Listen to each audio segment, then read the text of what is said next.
buen día para todos. Hoy estudiaremos el sello de Dios y la marca de la bestia. Segunda parte. El versículo para memorizarlo encontramos en Apocalipsis capítulo 7, versículos 2 y 3.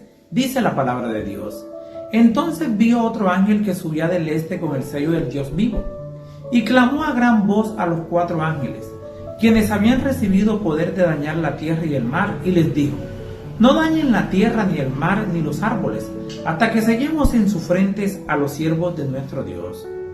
En la Edad Media, los valdenses, un pueblo decidido a permanecer fiel a su comprensión de la Biblia, fueron ferozmente perseguidos.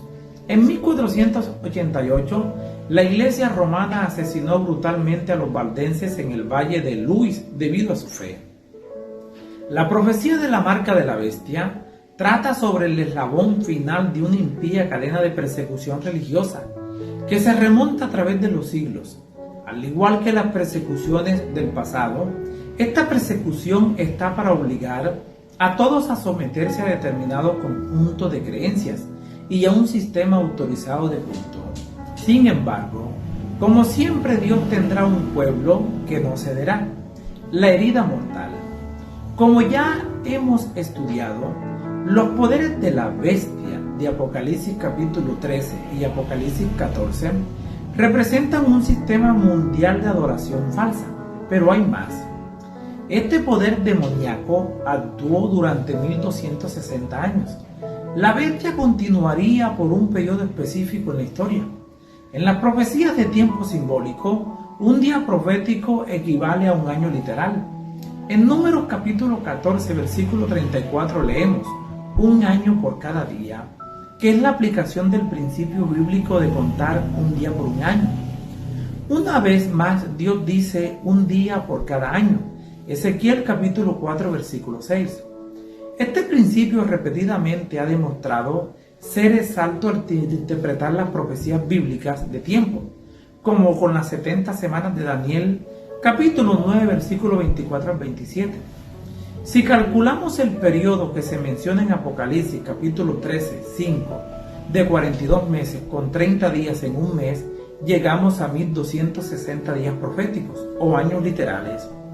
En el siglo IV, el emperador romano Constantino legalizó el cristianismo en todo el imperio. Cuando en 330 después de Cristo trasladó su capital a Bizancio para unir la parte oriental con la occidental de su imperio, dejó un vacío de liderazgo en Roma. Por ende, el Papa llenó este vacío. Llegó a ser no solo un poderoso líder religioso, sino también una reconocida fuerza política en Europa. En el año 538 después de Cristo, Justiniano, el emperador romano pagano, concedió finalmente el obispo de Roma el rol de defensor de la fe. La iglesia medieval ejerció gran influencia desde el año 538 hasta el año 1798, incluyendo la terrible persecución. El general Berthier, que respondía a Napoleón, tomó el Papa cautivo en el año 1798 después de Cristo. En cumplimiento exacto de la profecía, Berthier y su ejército capturaron al Papa Pío VI y lo destituyeron del trono papal sin contemplaciones. El golpe al papado fue grave, pero según Apocalipsis capítulo 13, versículo 12, la herida mortal sanaría, y el mundo tendrá más noticias de ese poder, muchas más. La apostasía. Leamos 2 de Tesalonicenses capítulo 2, versículos 3 y 4. Nadie os engañe en ninguna manera, porque no vendrá sin que antes venga la apostasía y se manifieste el hombre de pecado, el hijo de perdición, el cual se opone y se levanta contra todo lo que se llama Dios o es objeto de su culto, tanto que se sienta en el templo de Dios como Dios, haciéndose pasar por Dios. El apóstol Pablo advierte a la comunidad cristiana acerca de una apostasía de la verdad de la palabra de Dios. Le preocupan las semillas de apostasía ya presentes en la iglesia del Nuevo Testamento, que prosperarían en los siglos venideros antes de la segunda venida de Cristo. Un evangelio falso llegaría a la iglesia y distorsionaría la palabra de Dios. Satanás es el que está detrás de esta apostasía. Él es el verdadero hombre de pecado, que desea exaltarse contra todo lo que se llama Dios y se sienta en el templo de Dios haciéndose pasar por Dios. Pero el gran engañador obra mediante agentes humanos para lograr sus propósitos.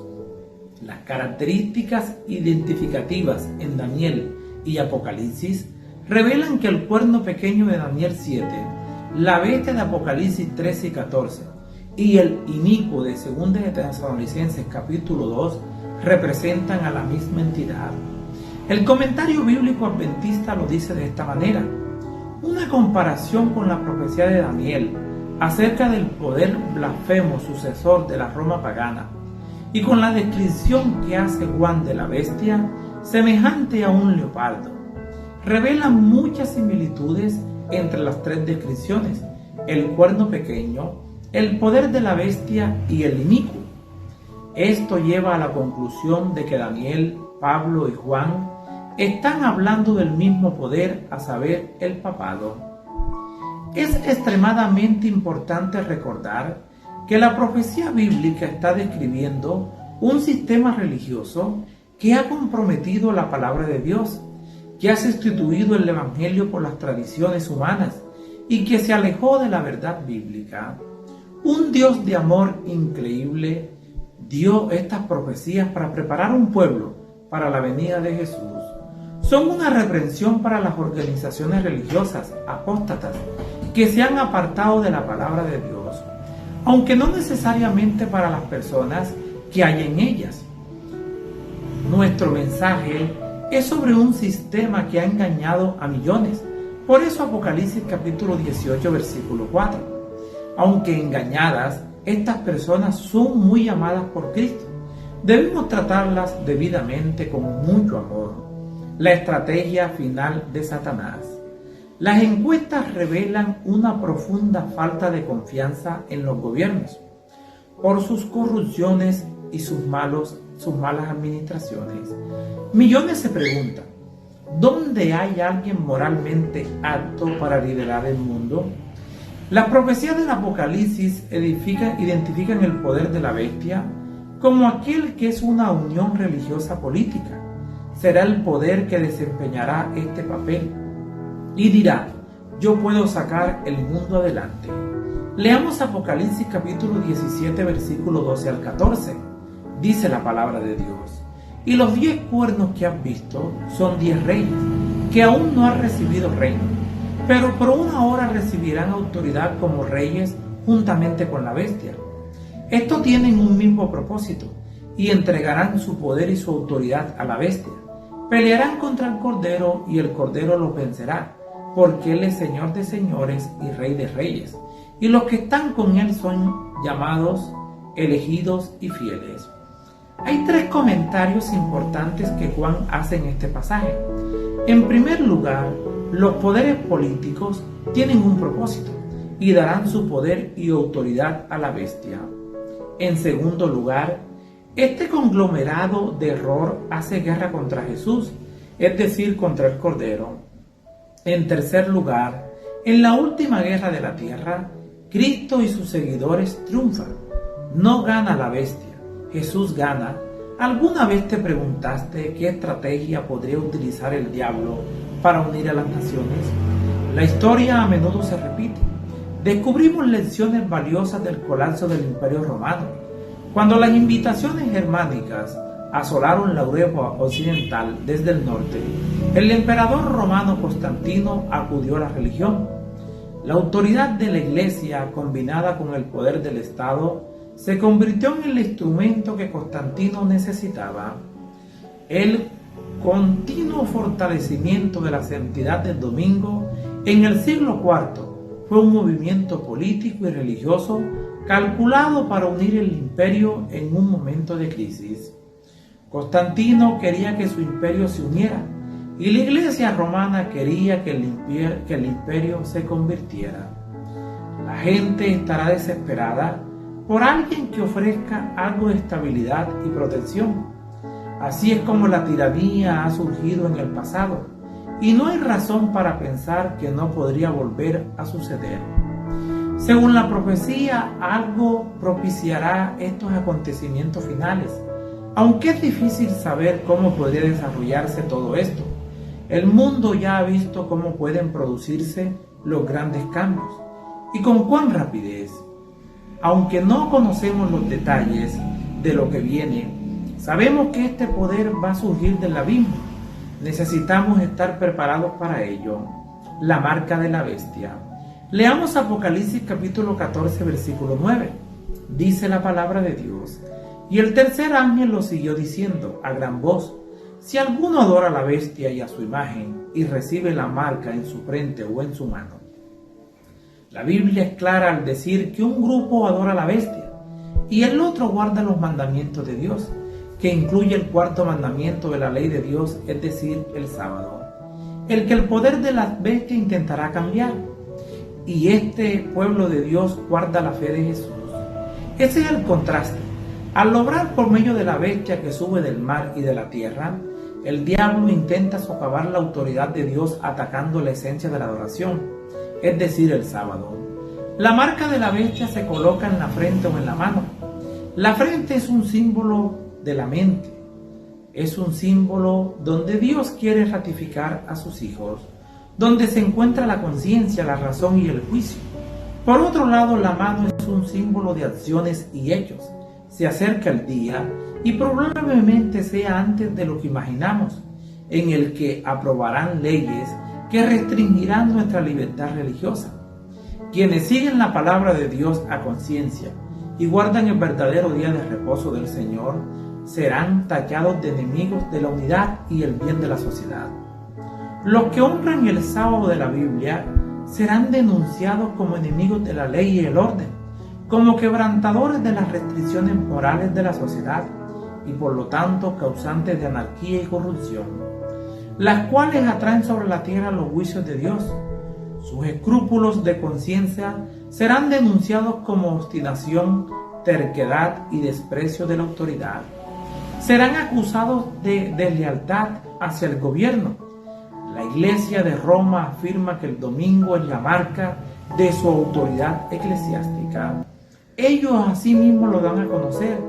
Por supuesto, la Iglesia Católica afirma que el cambio fue acto suyo, y el acto es una marca de su poder y autoridad eclesiásticos en asuntos religiosos.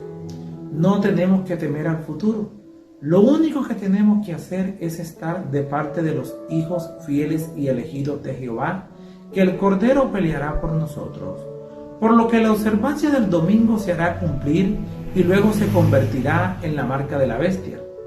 Una vez más, no se nos dice cómo se desarrollará todo esto. La Escritura solo nos da líneas generales, pero suficientes como para mostrarnos que el gran conflicto culminará en torno al tema de la adoración de la bestia o del Creador, y que el sábado jugará un papel central. La prueba del sábado. Ahora mismo quizá se está preparando el escenario para esta inminente persecución. El 6 de junio del año 2012, el Papa Benedicto XVI hizo este llamado urgente a más de 15.000 personas reunidas en la Plaza de San Pedro, en Roma, para que el domingo sea un día de descanso para todos, para que la gente pueda tener la libertad de estar con su familia y con Dios. Al defender el domingo, uno defiende la libertad humana. Por supuesto, esto no es lo mismo que exigir que los demás guarden ese día en lugar del sábado bíblico, pero muestra la idea del domingo como el día de descanso.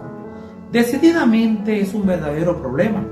Tarde o temprano se aprobarán leyes, y quienes sigan la palabra de Dios a conciencia y guarden el verdadero día de reposo serán tallados de enemigos de los intereses de la sociedad. En este tiempo de crisis, el pueblo fiel de Dios, por su gracia y por su poder, permanecerán firmes en sus convicciones de seguirlo. No cederán a la presión.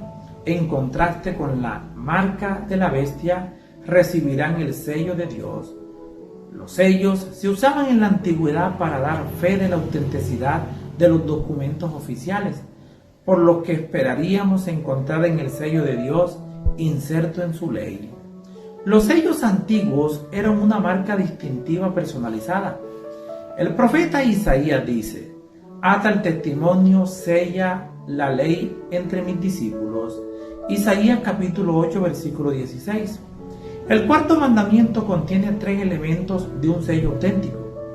En primer lugar, el nombre del dueño del sello. Eso lo encontramos en Éxodo 20:10, Señor tu Dios. En segundo lugar, el título del dueño del sello, el Señor que hizo, Éxodo 20:11, o el Creador. Y en tercer lugar, el territorio del propietario del sello, el cielo, la tierra y el mar y todo lo que contiene, Éxodo capítulo 20, versículo 11. Según Apocalipsis capítulo 7, versículo 1 y 2, el sello de Dios se coloca solamente en nuestra frente, un símbolo de nuestra mente. Jesús respeta nuestro libre albedrío. Nos invita a permitir que Él moldee nuestra mente mediante su Espíritu Santo para que no nos puedan mover del ancla de nuestra fe en la palabra de Dios.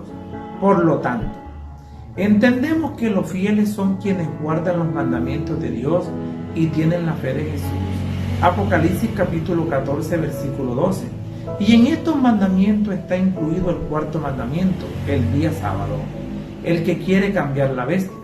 Les habló Flavio Martínez. Que la paz de Dios les acompañe en este día.